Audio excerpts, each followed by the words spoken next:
আলহামদুলিল্লাহ। আল্লাহ রাব্বুল আলামিন সূরাতুল বাকারা এর 29 নম্বর আয়াতে বলছেন, বা'দা আউযু বিল্লাহি মিনাশ শাইতানির রাজীম। আল্লাহ রাব্বুল আলামিন বলছেন, কাইফা তাকফুরুনা বিল্লাহ, তোমরা এই মানব জাতি কিভাবে আমাকে অস্বীকার করছো। কাইফা তাকফুরুনা বিল্লাহ, তোমরা কিভাবে আল্লাহকে অস্বীকার করতে পারো, তোমরা কিভাবে আল্লাহর সাথে কুফরি করতে পারো। ওয়া কুনতুম আমওয়াতান, তোমরা সবাই ছিলে মৃত, আমরা সবাই ছিলাম মৃত। ফাআহইয়াকুম, অতঃপর আল্লাহ পাক তোমাদেরকে জীবিত করেছেন।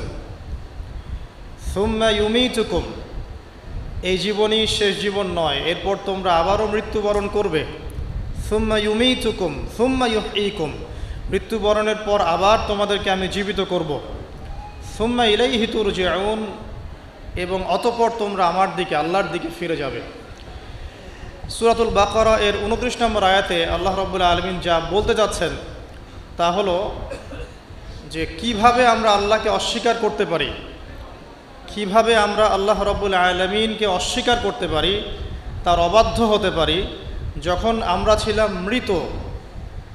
মানে আল্লাহ রাব্বুল আলামিন আগে সৃষ্টি করেছেন মৃত্যু, তারপরে জীবন। যেমনটা আল্লাহ পাক সূরা মুলকের 1 নম্বর আয়াতে বলেছেন, তাবারাকাল্লাযী বিয়াদিহিল মুলক ওয়া হুয়া আলা কুল্লি শাইইন কাদির আল্লাযী খালাকাল মাউতা ওয়াল হায়াতা, আল্লাযী খালাকাল মাউতা ওয়াল হায়াতা, যিনি সৃষ্টি করেছেন মৃত্যু এবং জীবন। আল্লাহ পাক বলেননি আল্লাযী খালাকাল হায়াতা ওয়াল মাউতা, আল্লাহ বলছেন আল্লাযী খালাকাল মাউতা ওয়াল হায়াতা, যে আল্লাহ পাক মৃত্যু সৃষ্টি করেছেন, তারপর সেখান থেকে জীবন সৃষ্টি করেছেন। কি জন্যে? লিয়াবলুয়াকুম আইয়ুকুম আহসানু আমালা, আল্লাহ পাক শুধু দেখতে চান যে দুনিয়ার জীবনে কে আমলে সর্বোত্তম। এই পরীক্ষাটা করার জন্য আল্লাহ রাব্বুল আলামিন জীবন এবং মৃত্যু সৃষ্টি করেছেন। আমরা এটাও জানি যে আল্লাহ রাব্বুল আলামিন যখন আমাদের মায়ের গর্ভে এই রূহটাকে পাঠিয়ে দেন, তার আগে আমরা একটা মাংসের পিণ্ড ছিলাম, আলাক, কোরআনের ভাষায় হচ্ছে আলাক, মানে জমাট বাঁধা রক্তপিণ্ড, এখানে কোনো প্রাণ ছিল না। এরপর আল্লাহ পাকের হুকুমে সেখানে দুজন ফেরেশতা আল্লাহর পক্ষ থেকে রূহ নিয়ে আসেন। যখন ভ্রূণের বয়স হয় 4 মাস 10 দিন, তখন সেখানে ভ্রূণের মধ্যে রূহটাকে ফুঁকে দেওয়া হয় এবং বাচ্চাটা নড়াচড়া শুরু করে। এর আগ পর্যন্ত কিন্তু বেবি নড়াচড়া করে না। এবার এই যে দুনিয়ার জীবনটা আল্লাহ পাক দিলেন, এই জীবনটা দেওয়ার পরে এর হায়াত হবে সর্বোচ্চ 60, 70, 80, 100, 200, 500, 1000 বছর। আল্লাহ পাক ভালো জানেন। আল্লাহ পাক বলছেন এই জীবনটাই তোমাদের একমাত্র জীবন নয়। তোমরা কিভাবে আল্লাহকে অস্বীকার করছো? তোমরা আগে মৃত ছিলে, ওই যে জমাট বাঁধা রক্তপিণ্ড ছিলে। সুম্মা ইউহয়ীকুম, এরপর আল্লাহ পাক তোমাদেরকে জীবন দিলেন, মানে দুনিয়ার জীবন আমরা পেলাম। এটাই চূড়ান্ত জীবন নয়। সুম্মা ইউমীতুকুম, তোমরা আবারও এরপর মৃত্যুবরণ করবে। ওই মৃত্যুর পরে আল্লাহ পাক বলছেন সুম্মা ইউহয়ীকুম, আবারও তোমাদেরকে আমি জীবন দিব। তার মানে 2টা জীবন, 2টা মওত। আর শেষের জীবনের পরে আল্লাহ পাক বলছেন সুম্মা ইলাইহি তুরজাউন, এরপরে আল্লাহ পাক বলেননি যে আবারও জীবন দিব, আবার মৃত্যু দিব। শেষে গিয়ে আল্লাহ পাক বলছেন এরপর তোমরা আমার কাছে ফিরে আসবে। তার মানে কিয়ামতের মাঠে মৃত্যুকে জবাই করে দেয়া হবে।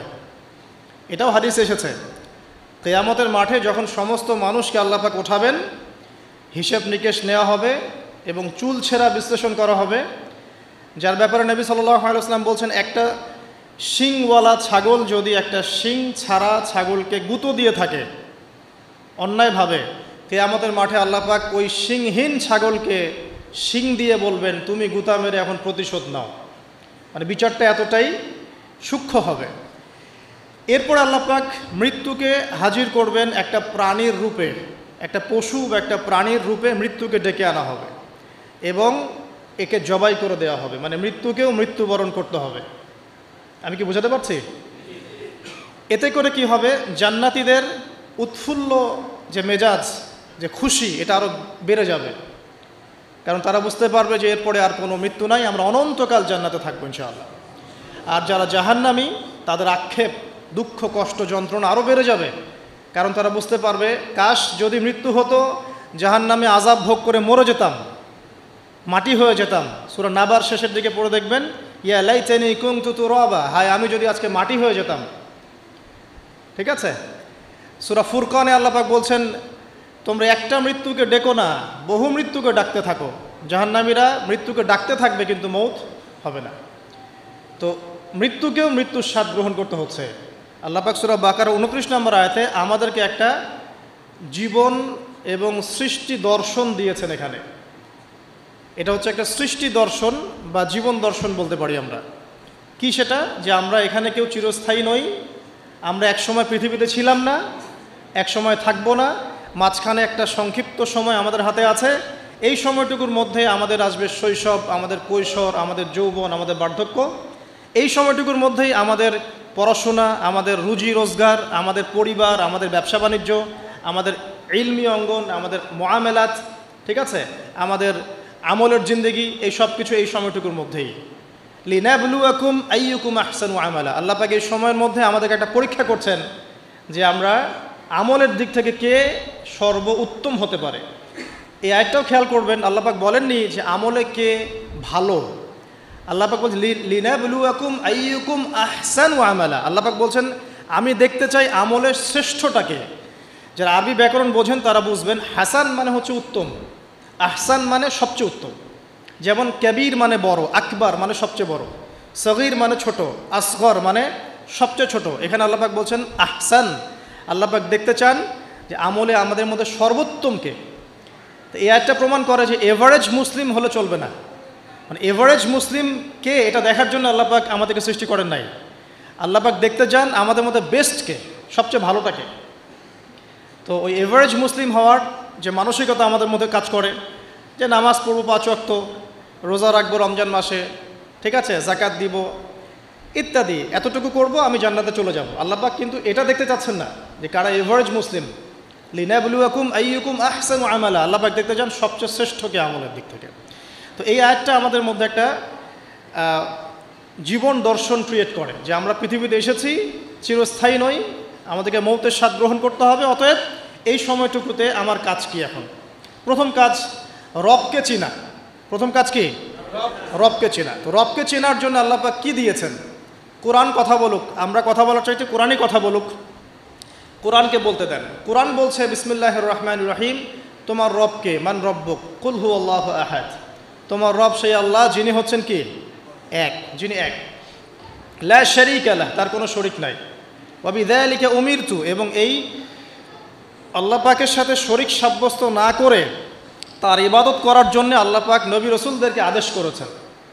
ঠিক আছে, আল্লাহুস সামাদ, আল্লাহ পাক অমুখপেক্ষী। অমুখপেক্ষী মানে কি? পুরো মহাবিশ্বের আল্লাহকে প্রয়োজন আছে, মহাবিশ্বের আল্লাহর কোনো প্রয়োজন নাই।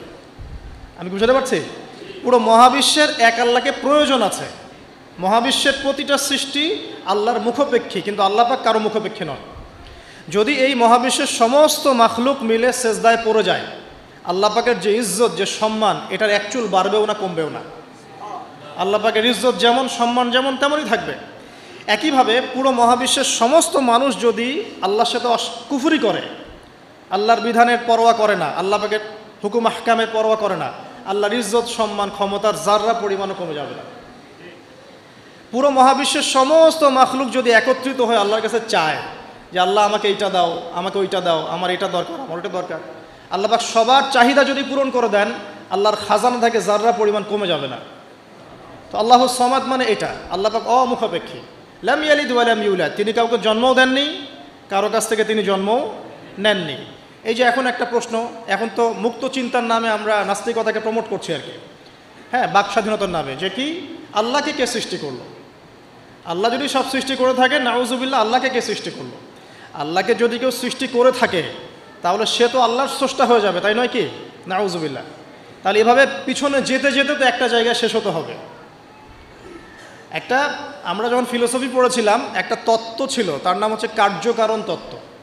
কার্যকারণ তত্ত্ব মানে হচ্ছে প্রত্যেকটা কাজের পিছনে একটা কারণ থাকে। ঠিক আছে, এই যে ব্যথা হচ্ছে কেন? কোন একটা কারণ আছে। জ্বর কেন? একটা ভাইরাস আছে। মানে প্রত্যেকটা বিষয়ের পিছনে একটা কারণ আছে। তো এই কারণ যদি আপনি সার্চ করতে যান, এটা কেন, এই কারণে, ওইটা কেন এই কারণে, ওইটা কেন ওই কারণে, এই করতে করতে করতে আপনাকে একটা জায়গায় গিয়ে থামতে হবে। আর সেই মহান সত্তার নাম কি? আল্লাহ। এটা আমরা বিশ্বাস করি। এখন আপনি যতই প্রশ্ন করেন এভাবে, আপনি কোনো কুল কিনারা পাবেন না। এই জন্য নবী সাল্লাল্লাহু আলাইহি ওয়াসাল্লাম বলেছেন, যখনই তোমাদের মধ্যে এই চিন্তা আসবে যে আল্লাহ পাক সব কিছু সৃষ্টি করেছেন, তাকে আবার কে সৃষ্টি করলো, তখন আউযু বিল্লাহি মিনাশ শাইতানির রাজিম পরে বাম দিকে 3 বার থুতু ফেলবে।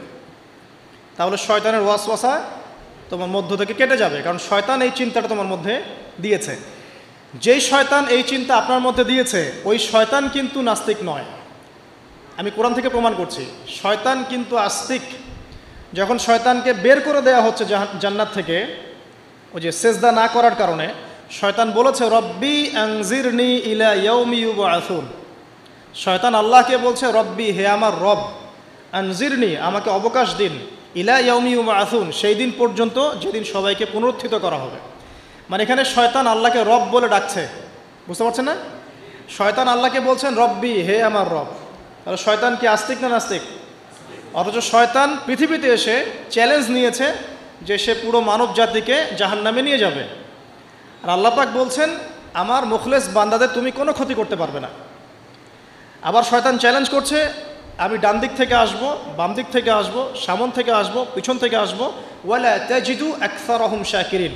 আল্লাহ, আপনি বেশিরভাগকেই শুকরগুজার পাবেন না, যেটার বাস্তব প্রতিফলন আমরা এখন দেখছি। বেশিরভাগ মানুষ নামাজ পড়ে না, বেশিরভাগ দেখবেন রোজা রাখে না, বেশিরভাগই দেখবেন কোরআন পড়তে জানে না, ম্যাক্সিমাম সুদ খাচ্ছে, ম্যাক্সিমাম জেনা করে, মেজরিটি সংখ্যক মানুষ কিন্তু আল্লাহর বিধানের পরোয়া করছে না। অল্প কিছু মানুষই আল্লাহর বিধানের পরোয়া করছে। এই কথাও আল্লাহ কোরআনে বলেছেন, ওয়া কলিলুম মিন ইবাদিয়াশ শাকুর, আমার শুকরগুজার বান্দার পরিমাণ হবে কি? খুব কম। এমনকি নবী সাল্লাল্লাহু আলাইহি ওয়াসাল্লাম হাদিসে বলেছেন যে আমার উম্মতের মধ্যেই 73টা দল হয়ে যাবে। কয়টা? তার মধ্যে 72টা দল জাহান্নামে যাবে, নাউযুবিল্লাহ।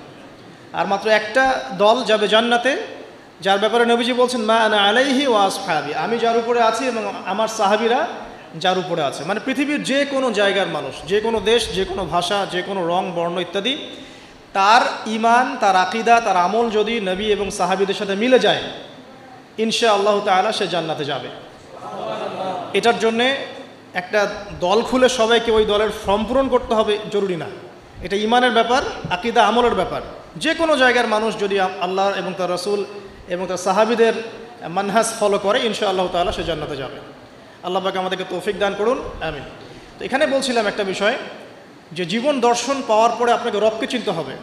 রবকে চেনার জন্য আমি সূরা ইখলাসটা বলছি, লাম ইয়ালিদ ওয়া লাম ইউলাদ, তাকে কেউ জন্ম দেয়নি, আল্লাহ পাক কারো কাছ থেকে জন্মিতও নন। এখন কিছু মানুষ বলছে, পৃথিবীর কোটি কোটি শত কোটি মানুষ বলছে যে আল্লাহ পাকের সন্তান আছে, নাউযুবিল্লাহ, বলছে না? পৃথিবীর শত কোটি মানুষ বলছে যে আল্লাহর সন্তান আছে, নাউযুবিল্লাহ। আর আল্লাহ পাক সূরা মারিয়ামের মধ্যে বলছেন যে এই যে তারা এই কথাটা বলছে, ইত্তাখাযাল্লাহু ওয়ালাদা, আল্লাহ পাক সন্তান গ্রহণ করেছেন, তার নাম ঈসা আলাইহিস সালাম, নাউযুবিল্লাহ।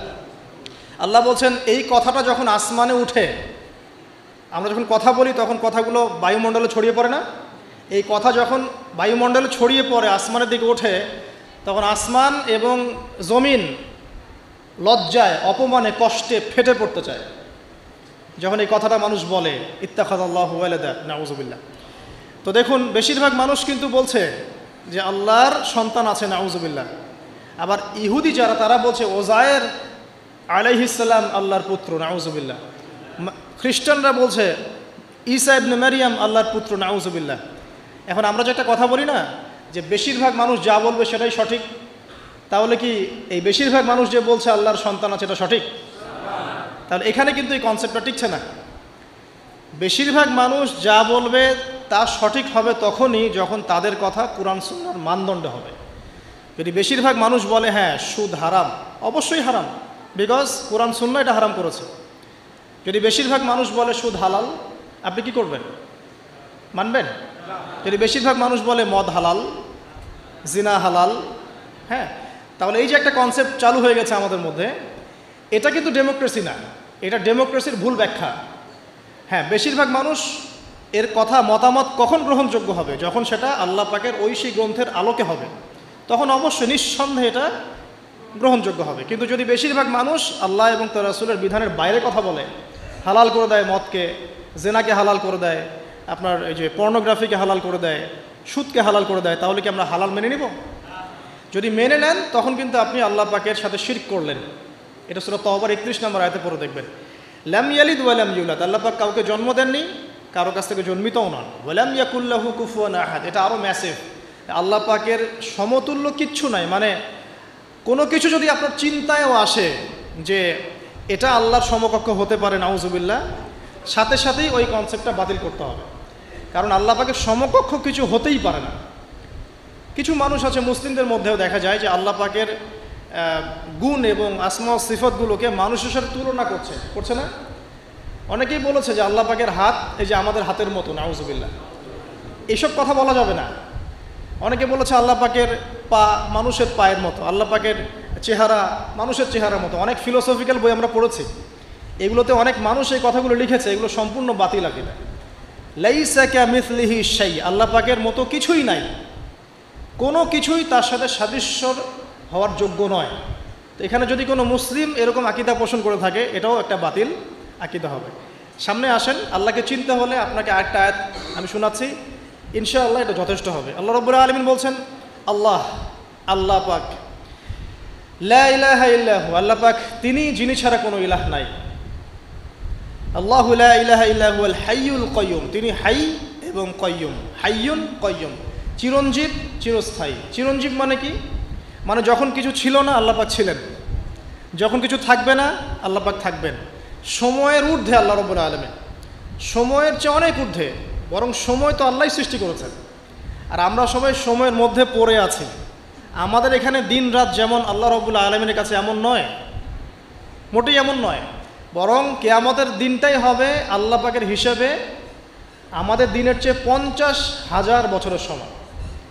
তাহলে এই সময়ের যে একটা আমরা গোলক ধাঁধায় পড়ে আছি, এক একটা গ্রহের সময় এক এক রকম, এক একটা গ্যালাক্সিতে সময় এক এক রকম। আল্লাহ পাক এগুলোর ঊর্ধ্বে, চিরঞ্জীব চিরস্থায়ী।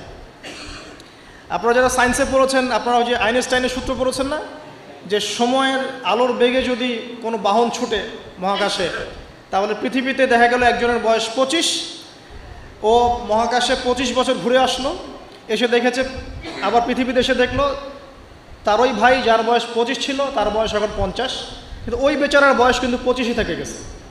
এই সূত্রটা জানেন না? তো সময় কিন্তু সব জায়গায় একরকম নয়, এখানে অনেক ব্যাপার আছে। আল্লাহ রাব্বুল আলামিন চিরঞ্জীব এবং চিরস্থায়ী। আল্লাহু লা ইলাহা ইল্লা হুয়াল হাইয়ুল কাইয়ুম লা তাখুযুহু সিনাতুন ওয়ালা নাওম, আল্লাহ পাক বলছেন তাকে তন্দ্রাও স্পর্শ করে না, নিদ্রাও স্পর্শ করতে পারে না। তন্দ্রা কি? এই যে আমাদের ঝিমুনি আসে, এটা তন্দ্রা। আর নিদ্রা কি? আমরা যেটা ঘুমিয়ে যাই, এটা নিদ্রা। তো নিদ্রাকে বলা হয়েছে মৃত্যুর ভাই। এই কারণে জান্নাতে মানুষ যখন যাবে তাদের ঘুম হবে না, মানে জান্নাতে কোনো ঘুম নাই, কারণ ঘুম হচ্ছে মৃত্যুর ভাই।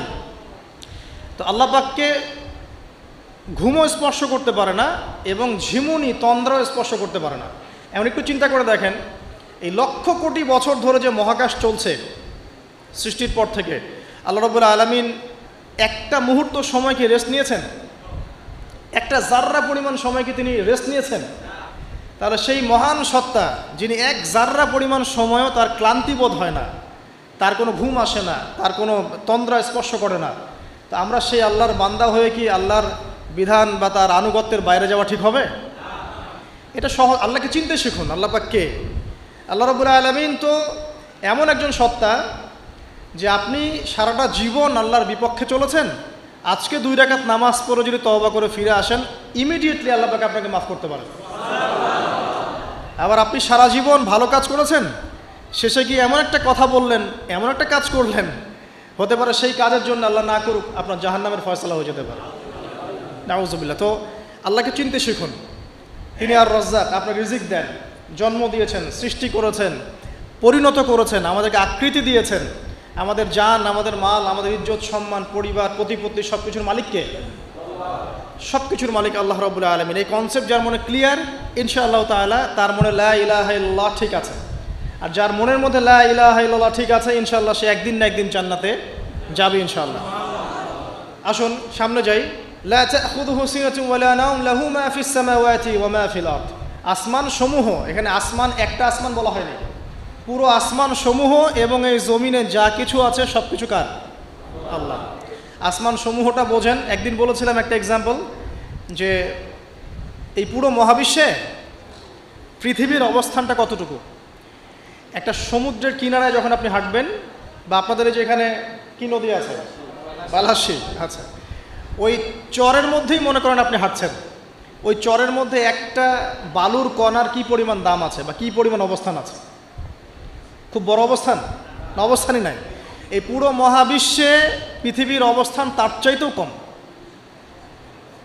এই যে সৌরজগৎ দেখছেন, এই সৌরজগতের মধ্যে হাজারটা সৌরজগৎ মিলে একটা গ্যালাক্সি হয়, আর এই হাজার হাজার গ্যালাক্সি মিলে একটা আসমান হয়। এরকম করে 7 আসমান, তার উপরে কুরসি, তার উপরে মহাসাগর, তার উপরে আরশ, তার উপরে আল্লাহ রাব্বুল আলামিন। তাহলে চিন্তা করেন যে পৃথিবীতে আমরা কতটুকু অবস্থান নিয়ে আছি। এই সমস্ত কিছু কার সৃষ্টি? আল্লাহ রাব্বুল আলামিনের।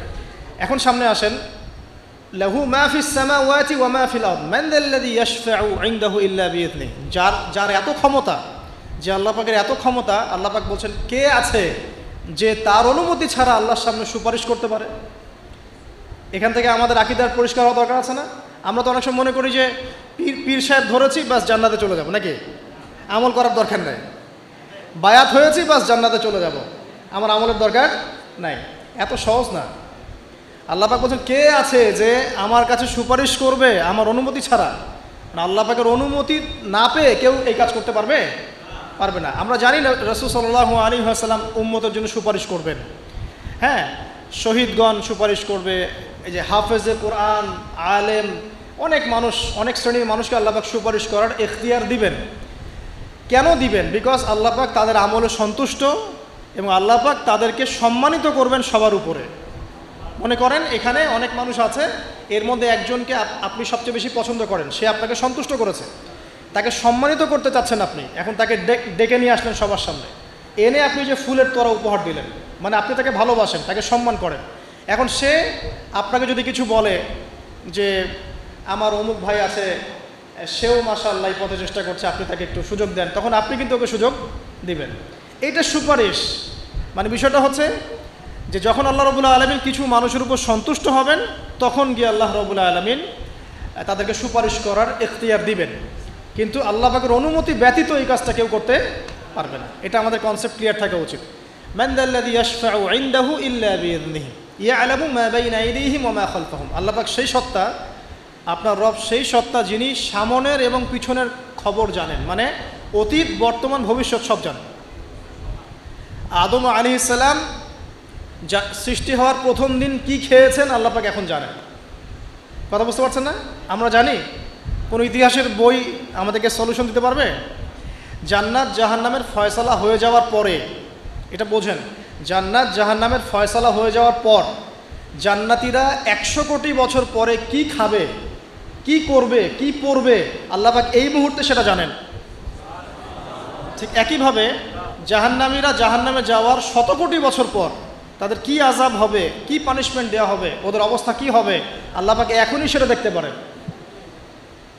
তা আমরা তো আল্লাহকে চিনি না, এই কারণে আমরা আল্লাহর বিরোধিতা করি, তার নবীর বিরোধিতা করি, ইসলাম, কোরআন, হাদিসের বিরোধিতা করছি। আমরা তো আল্লাহকে চিনি না। আল্লাহ পাক বলছেন ইয়ালামু মা বাইনা আইদিহিম ওয়া মা খালফাহুম, সামনে পিছনে যা আছে, অতীত, বর্তমান, ভবিষ্যৎ সব আল্লাহ পাক জানেন। ইয়ালামু মা বাইনা আইদিহিম ওয়া মা খালফাহুম ওয়া লা ইউহিতুনা বিশাইইন মিন ইলমিহি ইল্লা বিমা শা।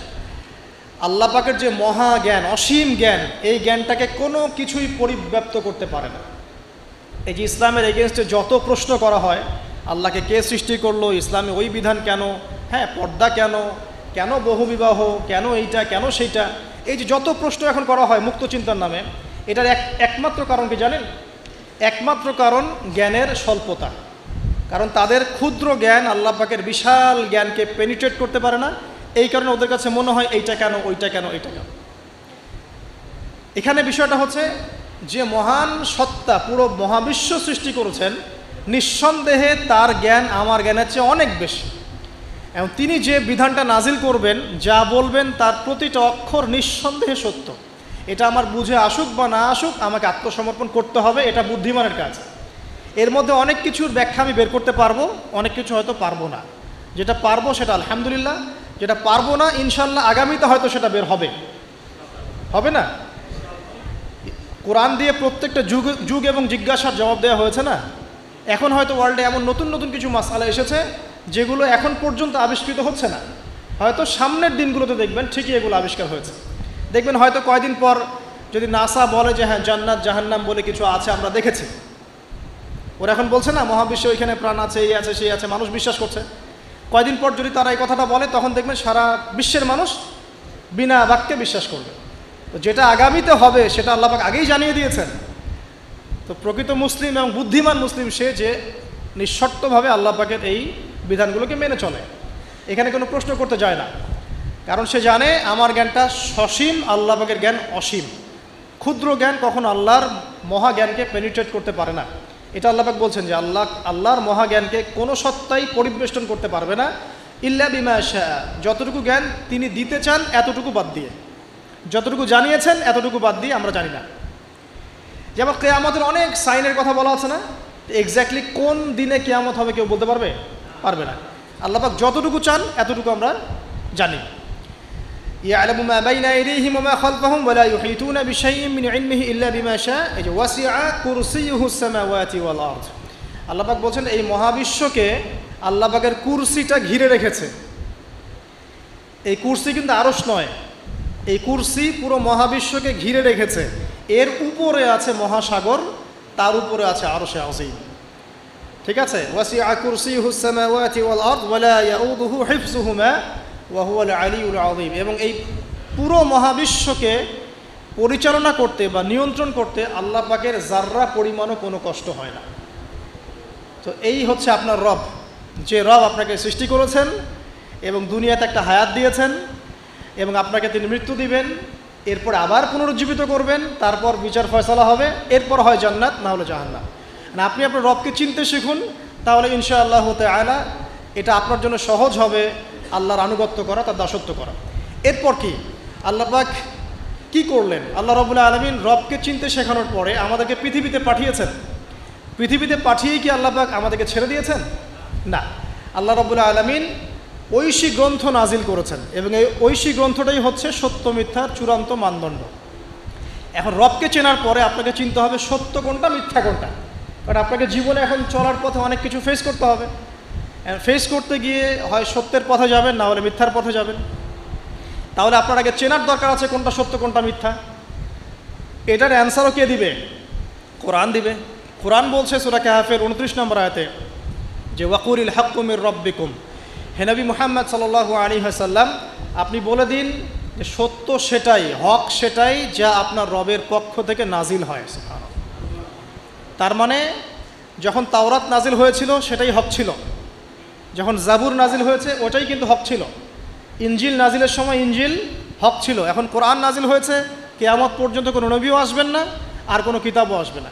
তাহলে কোরআন এবং এর ব্যাখ্যা সুন্নাহই হচ্ছে সত্য মিথ্যার চূড়ান্ত মানদণ্ড। এখন দুনিয়াতে চলার পথে আপনি এখন একটা গাইডেন্স পেলেন, আমি যে এখন রবের কাছে ফিরতে হবে, জান্নাতে যেতে হবে, আমার গাইডেন্স লাগবে। অ্যান্ড গাইডেন্স কী পেলেন? কোরআন এবং হাদিস। এটাই হচ্ছে সত্যের চূড়ান্ত মানদণ্ড।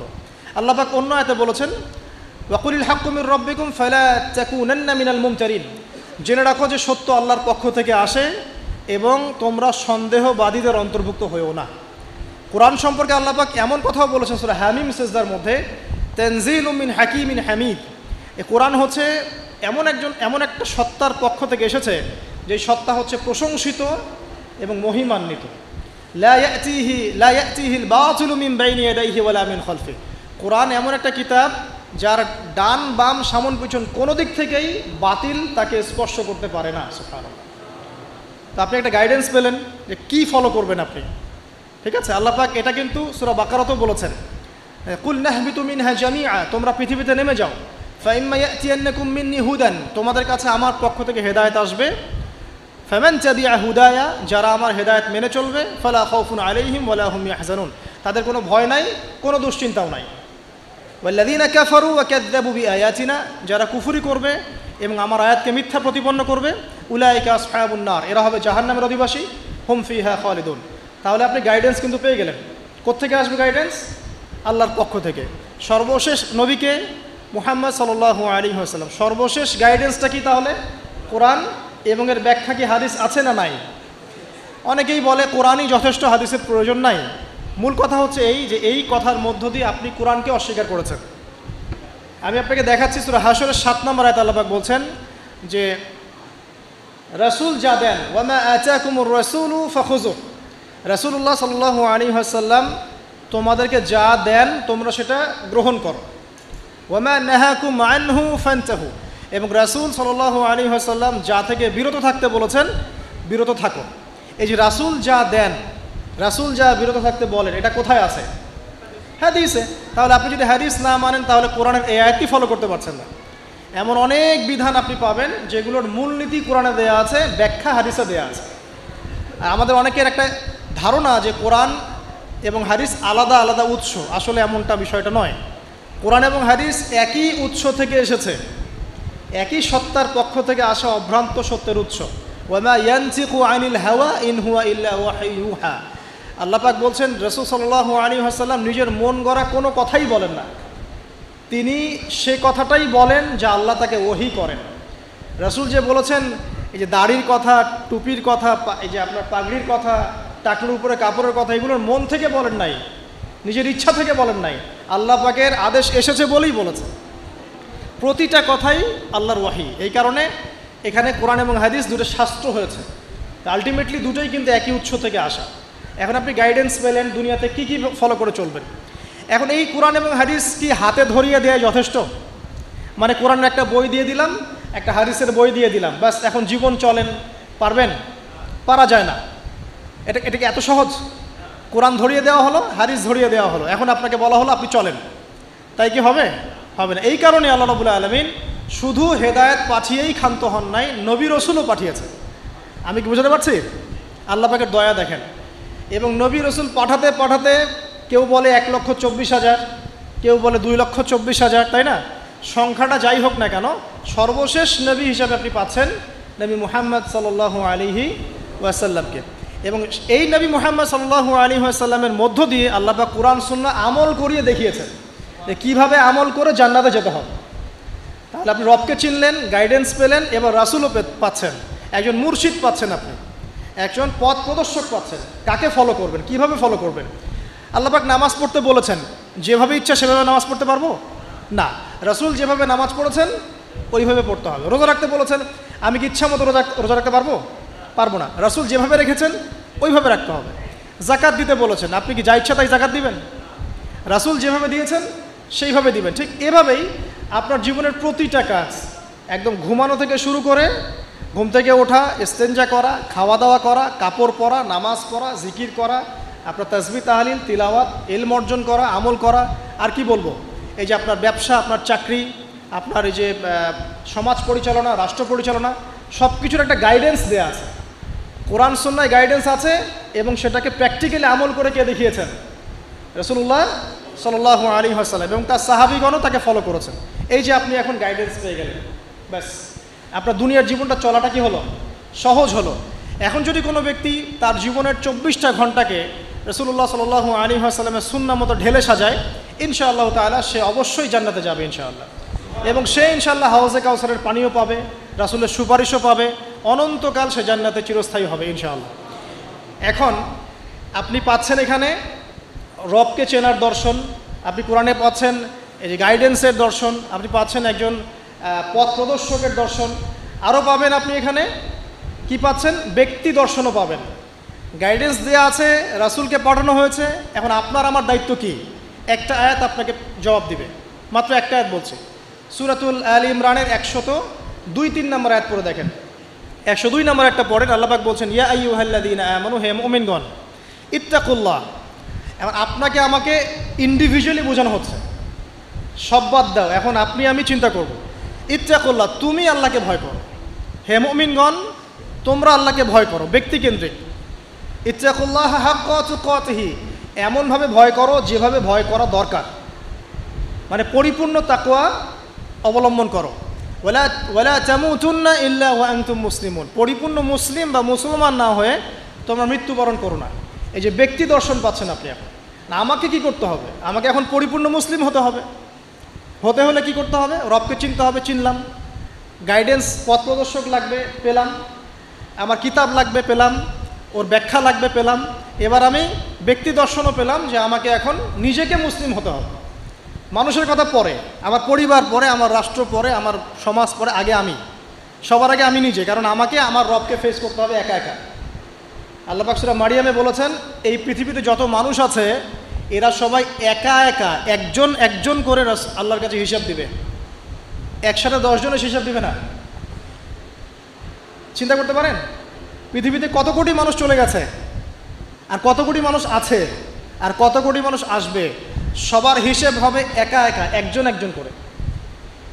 এবং তাদের মাঝখানে কোনো দোভাষীও থাকবে না। ভাষা বুঝি না এমনও না, তারা ভাষা বুঝবে। এই জন্য আমরা বলি যে মানুষের মৌতের সাথে সাথেই ভাষা কি হয়ে যাবে? আরবি। জি, এই জন্যে জীবন থাকতে আরবিটা শেখেন। আরবিটা শিখলে কোরআন জানতে পারবেন, বুঝতে পারবেন। আল্লাহ পাক তৌফিক দান করুন, আমিন। তো দেখুন, প্রথমে ব্যক্তির কথা বলা হচ্ছে, সব কিছু বাদ দেন। ইয়া আইয়ুহাল্লাযীনা আমানু, হে মুমিনগণ, তোমরা আগে নিজেদের নফসের খবর নাও, ঠিক আছে? ইত্তাকুল্লাহ, আল্লাহকে ভয় করো, হাক্কা তুকাতিহি, ভয় করার মতো ভয় করো। ওয়ালা তামুতুন্না ইল্লা ওয়া আনতুম মুসলিমুন, পরিপূর্ণ মুসলিম না হয়ে মৃত্যুবরণ করো না। এখন পরিপূর্ণ মুসলিম হতে হলে আমার কি করতে হবে? এক কথা, সহজ কথা, কোরআন এবং হাদিসে যা আছে মেনে চলতে হবে এবং রাসূলুল্লাহ সাল্লাল্লাহু আলাইহি ওয়াসাল্লামের আদর্শ ফলো করতে হবে। এটা ফলো করতে গিয়ে যদি আমি হোঁচট খাই, পড়ে যাই, তাহলে কি হবে? আবার উঠবেন, আবার ওযু করবেন, আবার নামাজে দাঁড়াবেন, তওবা করবেন। জীবনের একটা পর্যায় পর্যন্ত মনে করেন আপনি হেদায়েতের পথে ছিলেন না, কি করবেন? আজই তওবা করে ফিরে আসবেন। আল্লাহকে বলবেন, আল্লাহ যা নামাজ কাজা করেছি, যা রোজা কাজা করেছি, আল্লাহ মাফ করে দাও। আগামী দিনগুলোতে ইনশাআল্লাহ আমি নামাজ রোজা কাজা করব না। আগামী দিনগুলোতে মৃত্যু পর্যন্ত আমি কোরআন সুন্নাহ মেনে চলবো ইনশাআল্লাহ। তওবা করে ফিরে আসে। ব্যক্তি ভালো হলে পরিবার ভালো হবে না? পরিবারগুলো ভালো হয়ে গেলে সমাজটা ভালো হবে না ইনশাআল্লাহ? আর এই রাষ্ট্রটা কি সমাজের বাইরে না ভিতরে? সমাজ নিয়ে রাষ্ট্র হয় না রাষ্ট্র নিয়ে সমাজ হয়? রাষ্ট্রবিজ্ঞান পড়েন, সমাজবিজ্ঞান পড়েন, সমাজ নিয়েই কিন্তু রাষ্ট্র। আগে কিন্তু এই বর্তমান সময়কার এই গ্লোবাল রাষ্ট্রের কাঠামোটা ছিল না। কিন্তু প্রাচীন গ্রিকের দর্শন পড়েন, ওদের ফিলোসফিগুলো পড়েন, ওখানে কিন্তু ছোট ছোট নগর রাষ্ট্র ছিল, ছোট ছোট নগর রাষ্ট্র, এগুলোই তখন রাষ্ট্রের ভিত্তি ছিল। মদিনা কি তখনকার এখনকার এরকম বড় ইউনাইটেড নেশনসের মধ্যে ছিল? ওই ছোট্ট একটা কাঠামো ছিল, ওটাই রাষ্ট্র ছিল। কোরাইশরা যে গোত্রকেন্দ্রিক থাকতো, ওইটাই ছিল ওই সময়কার রাষ্ট্রকেন্দ্রিক কাঠামো। তো সমাজ নিয়ে রাষ্ট্র হয়।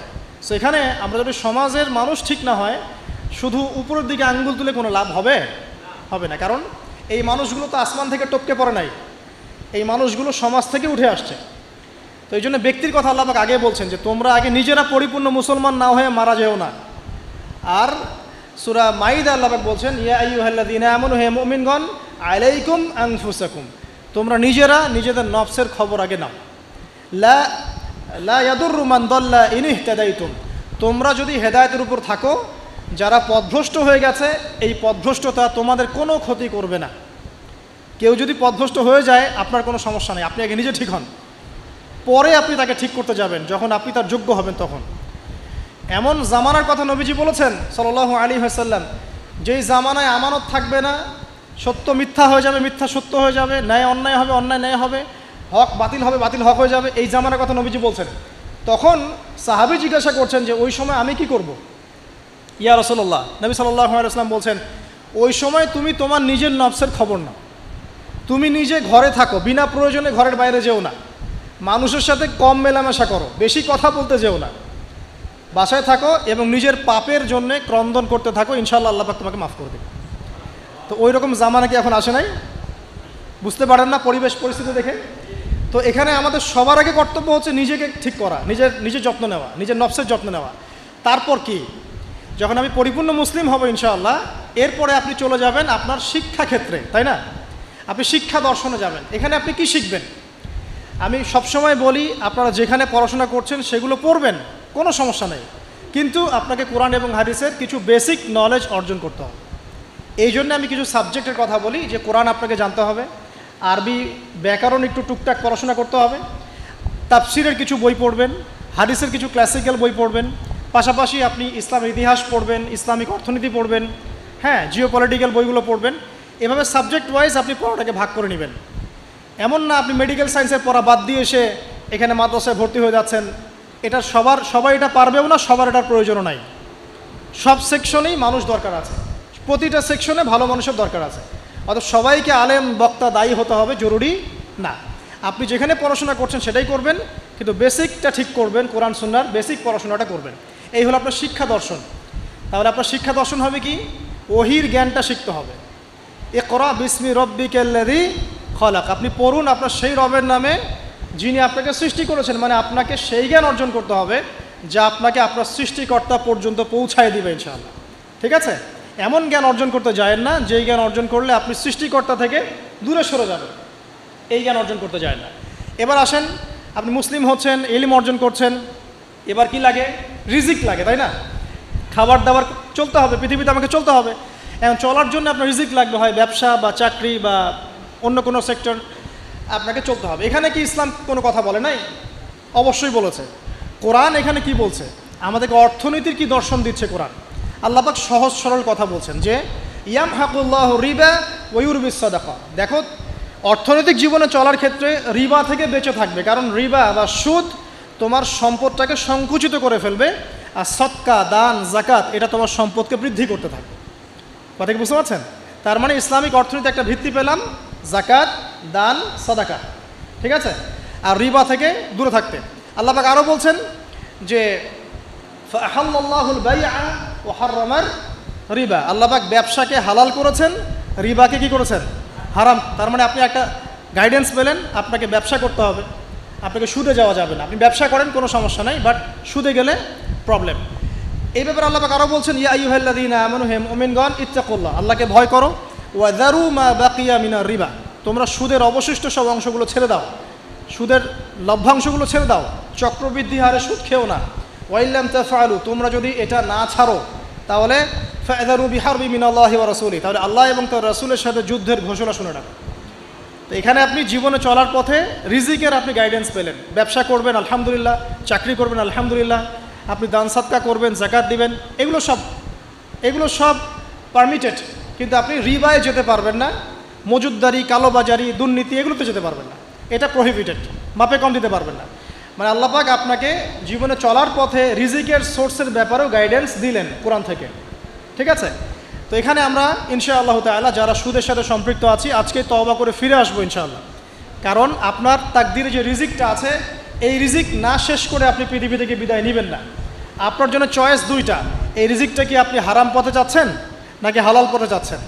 হারাম পথে চাইলে ওই পথে আল্লাহ পাক আপনাকে দিবেন, রিজিক শেষ করবেন, মৃত্যুবরণ করবেন। আর হালাল পথে চাইলে ওই পথে আল্লাহ পাক দিবেন, আপনি রিজিক শেষ করবেন, তারপর মৃত্যুবরণ করবেন, তার আগে মরবেন না ইনশাআল্লাহ। আল্লাহ পাক কথাগুলো বোঝার তৌফিক দান করুন, আমিন। এই যে ব্যবসা বাণিজ্য, চাকরি বাকরি হয়ে গেল, এখন কি আপনার পরিবারের ব্যাপার আছে। আমি শেষ করে দিচ্ছি। আপনার পরিবারের কিছু ব্যাপার আছে। এখন পরিবার গঠন করবেন, মাশাআল্লাহ, এখানে কি কোরআন গাইডেন্স দেয় নাই? অবশ্যই দিয়েছে। সূরা তাহরিম এর 6 নম্বর আয়াত পড়ে দেখেন, আল্লাহ পাক বলছেন যে ইয়া আইয়ুহাল্লাযীনা আমানু হে মুমিনগণ কু আনফুসাকুম ওয়া আহলিকুম নার, তুমি নিজে জাহান্নামের আগুন থেকে বাঁচো, তোমার পরিবারবর্গ সবাইকে জাহান্নামের আগুন থেকে বাঁচাও। এখন পরিবার গঠন করতে হলে আমার এইটা মেনে চলতে হবে। মানে এমন পরিবার গঠন করতে হবে যেই পরিবারের সদস্যরা আল্লাহকে ভয় করে, রাসূলের আদেশ মেনে চলে, নামাজ কালাম ঠিকমতো পড়ে, দিনের বুঝ আছে, ফরজ ওয়াজিব সুন্নত মোস্তাহাব মেনে চলে, পর্দা মেনে চলে। এমন পরিবার গঠন করা ছাড়া অন্য জায়গায় যাওয়া যাবে না। কারণ আমাদেরকে এমন পরিবার গঠন করতে আল্লাহ পাক বলেছেন যে পরিবারের সদস্যদেরকে তুমি জাহান্নামের আগুন থেকে বাঁচাবে। তো এখানে আমি পারিবারিক দর্শন পেলাম। এখানে মোটা থেকে কিছু কথা বলে দেই যে বিয়ে করার সময় অবশ্যই দিনদারিতাকে প্রাধান্য দিবেন, বাকি বিষয়গুলো পরে, রূপ সৌন্দর্য বংশ টাকা পয়সা পরে, আগে দিনদারিতা। ছেলের ক্ষেত্রেও মেয়ের ক্ষেত্রেও বিয়েটাকে সহজ করবেন, কঠিন করবেন না। বিয়ে যত সহজ হবে জেনা তত কমে যাবে, বিয়ে যত কঠিন হবে জেনা তত বাড়তে থাকবে। আর এখনকার যুগটা জেনার যুগ, ঘরে ঘরে জেনা পরকীয়া চলছেই, এবং রেপ ধর্ষণ এখনকার একটা কমন সমস্যা। পর্নোগ্রাফি দিয়ে যুব সমাজের মস্তিষ্ক ধোলাই করে দেওয়া হয়েছে। এরা এখন জানোয়ার হয়ে গেছে ভিতর থেকে, যাকে তাকে যেখানে সেখানে রেপ করে ফেলছে, বিকজ ইন্টারনালি তারা করাপ্টেড, তারা ইন্টারনালি বিস্ট হয়ে গেছে আর কি। একই সাথে সকল ক্ষেত্রে আমরা উপযুক্ত ইসলামিক শাস্তি নিশ্চিত করতে পারছি না, এই কারণে এরা পার পেয়ে যাচ্ছে, লায় পেয়ে যাচ্ছে। তো সব মিলিয়ে এই আপনার পরিবারকে যখন আপনি গঠন করবেন, দিনদারিতাকে প্রাধান্য দিবেন, পর্দাকে প্রাধান্য দিবেন, নামাজ পড়ে কিনা, ফরজ ওয়াজিব মেনে চলে কিনা এগুলো দেখবেন। এরপরেও যদি কোনো সমস্যা ফিল হয় তখন সবরের সাথে ধৈর্যের সাথে ইসলাহ এবং সংশোধনের মধ্য দিয়ে আপনি জীবনযাপন করতে থাকবেন ইনশাআল্লাহ তাআলা। আল্লাহ পাক সবাইকে আদর্শ পরিবার গড়ার তৌফিক দান করুন, আমিন। এই পরিবারে আপনার সন্তান সন্ততি হবে, এখন আপনি আমি যে পরিবেশটা পাই নাই সেই পরিবেশটা আপনার বাচ্চাকে দিতে হবে। তো আপনার সন্তান সন্ততি প্রতিপালনের দর্শনটা কোথায়? কোরআনে সূরা লোকমানের আপনি 10 থেকে 20 এই আয়াতগুলো পড়ে দেখেন। কোন সূরা? সূরা লোকমানের 10 থেকে 20 এই আয়াতগুলো পড়ে দেখেন। আল্লাহ রাব্বুল আলামিন এখানে পুরো গাইডেন্স দিয়ে দিয়েছে, বাচ্চাকে কিভাবে মানুষ করবেন, কি শিখাবেন কি শিখাবেন না সব। লোকমান আলাইহিস সালাম তার বাচ্চাকে শেখাচ্ছেন শিরিক করো না, সৎ কাজের আদেশ দিও, অসৎ কাজে নিষেধ করো, সবর করো, মানুষ ভালো মন্দ বলবে তখন সবর করো, পিতামাতার অবাধ্য হয়েও না, ঠিক আছে? তবে পিতামাতা যদি তোমাকে আল্লাহর বিরুদ্ধে নিয়ে যায় তখন তাদের সাথে সবরের সাথে আচরণ করো, কিন্তু তাদের সাথে কটু আচরণ করো না, তাদের কথা মেনে নিও না। যদি তারা তোমাকে শিরিক করতে বলে ওদের কথা মেনে নিও না, কিন্তু তাদের সাথে ভালো আচরণ করো। তো এখানে আপনাকে পুরো গাইডেন্স দেওয়া হবে কীভাবে আপনি সন্তান প্রতিপালন করবেন। এছাড়া এখনকার প্যারেন্টিংয়ের অনেক বই আছে, এগুলো কিনবেন, ইসলামিক ফ্যামিলি গড়ে তোলেন, আল্লাহ পাক তৌফিক এনায়েত করুন, আমিন। সর্বশেষে যে বিষয় যে এরপর আপনি সমাজে চলাফেরা করছেন, তো সমাজ নিয়ে কি ইসলাম কোনো কথা বলে নাই? এক বাক্যে আমি বলছি সমাজের বিষয়গুলো কোথায় আছে। কুরআনুল কারীমের মধ্যে একটা সূরা আছে, সূরাতুল হুজুরাত। কোন সূরা? সূরা হুজুরাত। এই সূরা হুজুরাতটা পুরো বাসায় গিয়ে পড়ে ফেলেন, দেখবেন একটা সমাজ কিভাবে চলবে বা চলা উচিত আল্লাহ পাক এখানে সব কিছু বলেছেন, একটা বিষয় আল্লাহ পাক বাদ দেন নাই। শুধুমাত্র এই সূরার উপর যদি এই বাংলার এই মুসলিম সমাজ আমল করতে পারে ইনশাআল্লাহ এই সমাজে কোনো অন্যায় অবিচার জুলুম থাকবে না ইনশাআল্লাহ আযজা ওয়া জাল, এবং ইনশাআল্লাহ পুরো সোসাইটি মিলেই জান্নাতে যাবে ইনশাআল্লাহ তাআলা। আমরা আমাদের সমাজকে ভালোবাসবো, অবশ্যই দেশকে ভালোবাসবো, এবং আমরা চাবো যে আমাদের পুরো কমিউনিটি নিয়ে যেন আমরা আল্লাহর সাথে সাক্ষাৎ করতে পারি, জান্নাতে যেতে পারি। এই কারণে আমাদের উপর নৈতিক দায়িত্ব যে কোরআন থেকে এই সলিউশনগুলো মানুষের সামনে তুলে ধরা। আল্লাহ পাক যেন আমাদের সবাইকে আদর্শ সমাজ গড়ার তৌফিক দান করেন এবং সূরা হুজুরাতের উপর আমল করার তৌফিক এনায়েত করেন, আমিন। আচ্ছা, সর্বশেষ একটা পয়েন্ট বলে শেষ করে দেই, আমাদের নামাজের সময় চলে যাচ্ছে। আমি এতক্ষণ যে কথাগুলো বলেছি এই কথাগুলোর সামারি করে দিই আগে।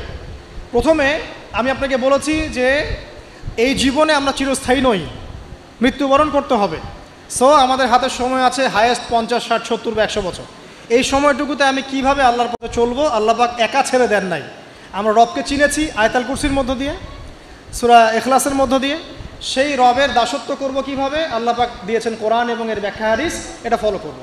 কিভাবে ফলো করব? নবী সাল্লাল্লাহু আলাইহি ওয়াসাল্লামের আদর্শ অনুযায়ী ফলো করব, সাহাবীদের মতো করে ফলো করব ইনশাআল্লাহ।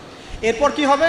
এরপর আমি ব্যক্তি জীবনকে আগে সমৃদ্ধ করব, আমার ব্যক্তি জীবনে আমি জ্ঞান অর্জন করব, আমল করব, তাজকিয়া অর্জন করব, আমার ব্যক্তি জীবনটাকে আমি ইসলামের পথে উৎসর্গ করব। এরপরে কি? এরপর আমি চলে যাব অর্থনীতিতে। আমার ব্যবসা বাণিজ্যের প্রয়োজন আছে, আমি ব্যবসা বাণিজ্যের ক্ষেত্রে হালাল হারাম মেনে চলব। ইকোনমিক সেকশনে আমি হালাল হারাম মেনে চলবো, আল্লাহর বিধান মেনে চলবো। শিক্ষাক্ষেত্রে আমি আল্লাহর ওহির জ্ঞান অর্জন করব। এরপর পরিবার গঠন করব, সেখানেও আমি ইনশাআল্লাহ তাআলা আদর্শ ইসলামিক পরিবার গড়ে তোলার চেষ্টা করব। এরপর সমাজ যদি গঠন করতে হয় তখন আমি গিয়ে সূরা হুজুরাতের সাহায্য নিব, এর মধ্য দিয়ে ইনশাআল্লাহ আমি একটা আদর্শ সমাজের রোল মডেল পাবো। আর সর্বশেষ যেটা হলো আরও বড় সেকশন, যে পররাষ্ট্রনীতির কথা বলছেন, রাষ্ট্রীয় কথাগুলো বলছেন, বিচারের কথাগুলো বলছেন, এই প্রতিটা বিষয়ের হেদায়েতও কোরআনে দেয়া আছে। এখন এই যুগে, এই সময়ে, এই 21 শতাব্দীতে এসে এই পশ্চিমাদের দৌরত্বের এই যুগে আমরা এটা কতটুকু করতে পারবো আমরা জানি না, কিন্তু জেনে রাখা ভালো। জাস্ট জানার জন্য বলছি, আল্লাহ রাব্বুল আলামিন কুরআনুল কারীমের মধ্যে বলেছেন যে ইয়া দাউদ, হে দাউদ, সূরা সাদের 26 নম্বর আয়াতে আল্লাহ পাক বলছেন ইয়া দাউদ, হে দাউদ, ইন্না জাআলনাকা খলিফাতান ফিল আরদ, হে দাউদ আমি তোমাকে পৃথিবীতে খলিফা করেছি। আল্লাহর খলিফা কে? যে আল্লাহ রাব্বুল আলামিনের বিধান মেনে চলে সেই তো আল্লাহর খলিফা। হে দাউদ আমি তোমাকে পৃথিবীতে খলিফা করেছি, তোমার কাজ কি? ফাহকুম বাইনান নাসি বিল হক, তোমার কাজ হচ্ছে মানুষের মধ্যে হকের মানদণ্ডে বিচার ফয়সালা করবে। আর হক কি আমি কিন্তু আগে বলেছি সূরা কাহফ 29 নম্বর আয়াতে, যে হক সেটাই যেটা আল্লাহর পক্ষ থেকে নাজিল হয়। এই মানদণ্ডে তুমি মানুষের মাঝখানে বিচার ফয়সালা করবে। ওয়ালা তাত্তাবিউল হাওয়া, এবং তুমি তোমার প্রবৃত্তির দাসত্ব করবে না। ফায়ুদিল্লাকা আন সাবিলিল্লাহ, তাহলে এটা তোমাকে আল্লাহর পথ থেকে সরিয়ে নিয়ে যাবে। ইন্নাল্লাযীনা ইউদিল্লুনা আন সাবিলিল্লাহ, নিশ্চয়ই যারা আল্লাহর পথ থেকে বিচ্যুত হয়ে যায়, লাহুম আযাবুন শাদীদ, তাদের জন্য আছে প্রচণ্ড যন্ত্রণাদায়ক শাস্তি। বিমা নাসু ইয়াউমাল হিসাব, এই কারণে যে তারা হিসাবের দিনটা ভুলে গিয়েছে। তো এখানে আমরা একটা দর্শন পেয়ে গেলাম যে আমাদেরকে যদি আল্লাহ রাব্বুল আলামিন বড় লেভেলে নিয়ে যান তখন আপনাকে কি ফলো করে সমাজ, রাষ্ট্র এবং পলিটিক্যাল অ্যাফেয়ার্সগুলো ডিল করতে হবে। জানি, আমি আপনাদের চেয়ে খুব ভালো করে জানি যে এটা বর্তমান বিশ্বে অলমোস্ট ইম্পসিবল। বর্তমান বিশ্বের যে কাঠামো, ঈসা ইবনে মারইয়াম এবং মাহদি আসার আগ পর্যন্ত এটা ইম্পোজ করা অলমোস্ট ইম্পসিবল। তারপরে আমরা জেনে রাখছি, বিকজ এটা জানার অধিকার তো আপনাদের আছে। আল্লাহ পাক সূরা মাইদা আরও বলেছেন, ওয়ামান লাম ইয়াহকুম বিমা আনজালাল্লাহু ফাউলাইকা হুমুল কাফিরুন। সূরা মাইদা পড়েন 44, 45, 47 তিনটা আয়াত পড়বেন। আল্লাহ পাক বলছেন, যে ব্যক্তি বা যারাই আল্লাহ পাকের নাজিলকৃত বিধান অনুযায়ী ফয়সালা করছে না, তারা জালেম, তারা ফাসেক, তারা কাফের। আল্লাহ পাক বলেছেন, আমার কথা নয়। আল্লাহ পাক আরও বলছেন, যখন তোমরা পলিটিক্যাল অ্যাফেয়ার্সে যাবে, ওয়ালা তাত্তাখিযুল ইয়াহুদা ওয়ান নাসারা আউলিয়া, তোমরা ইহুদি এবং নাসারাদেরকে বন্ধুরূপে গ্রহণ করো না। এই আয়াতটা তেলাওয়াত করলে আমাদের মিডল ইস্টের যারা আছে শাসকরা, তাদের কলিজা কাঁপা শুরু হয়ে যায়। আল্লাহ পাক বলেছেন, ইয়া আইয়ুহাল্লাযীনা আমানু, হে মুমিনগণ, লা তাত্তাখিযুল ইয়াহুদা ওয়ান নাসারা আউলিয়া, তোমরা ইহুদি এবং নাসারাদেরকে বন্ধুরূপে গ্রহণ করো না। কেন গ্রহণ করো না? বা'দুহুম আউলিয়া ও বা'দ, এরা একে অপরের বন্ধু। ওয়া মান ইয়াতাওয়াল্লাহুম মিনকুম, তোমাদের মধ্যে কেউ যদি ওদের দিকে মুখ ফিরায়, ফাইন্নাহু মিনহুম, সে তাদের অন্তর্ভুক্ত। ইন্নাল্লাহা লা ইয়াহদিল কওমাজ যালিমিন, আল্লাহ পাক এই জালেমদেরকে হেদায়েত করেন না। সেরকম অনেক আয়াত কোরআনে আছে। এখানে যখন আল্লাহ পাক ওই লেভেলে মানুষকে নিয়ে যাবে, তখন তার উচিত হবে, যদি তার সামর্থ্য থাকে, ক্ষমতা থাকে, তাহলে আল্লাহ রাব্বুল আলামিনের সেই বিধানগুলোকে ইম্পোজ করা। যেটা আমি বলে দিলাম, এই দাজ্জালীয় সভ্যতার যুগে এটা অলমোস্ট ইম্পসিবল। তারপরেও যে ন্যায়ের কথা বলা হয়, যতটুকু পারা যায় অতটুকুর মধ্যেই আল্লাহ রাব্বুল আলামিনের হক, ন্যায়, যেটা আমাদের সমাজের জন্য কল্যাণকর, এই ডিসিশনগুলো নিতে কোনো আপত্তি নেই। আল্লাহ রাব্বুল আলামিন আমাদের ঊর্ধ্বতন কর্তৃপক্ষ যারা আছে সবাইকে শক্তিশালী করুন, আমরা দোয়া করি, এবং তাদেরকে আল্লাহ রাব্বুল আলামিনের কোরআন এবং হাদিস বোঝার তৌফিক দান করুন। সরাসরি না হলেও টেকনিক্যালি ইসলামের বিধানগুলোকে ইম্পোজ করার তৌফিক আল্লাহ পাক সবাইকে দান করুন, আমিন। আল্লাহ রাব্বুল আলামিন আমাদের সবাইকে মাফ করে দিন। এই দুনিয়ার জীবনটা যেন আমরা আল্লাহর আনুগত্যে কাটাতে পারি, আল্লাহ পাক সে তৌফিক আমরা সবাইকে দান করুন।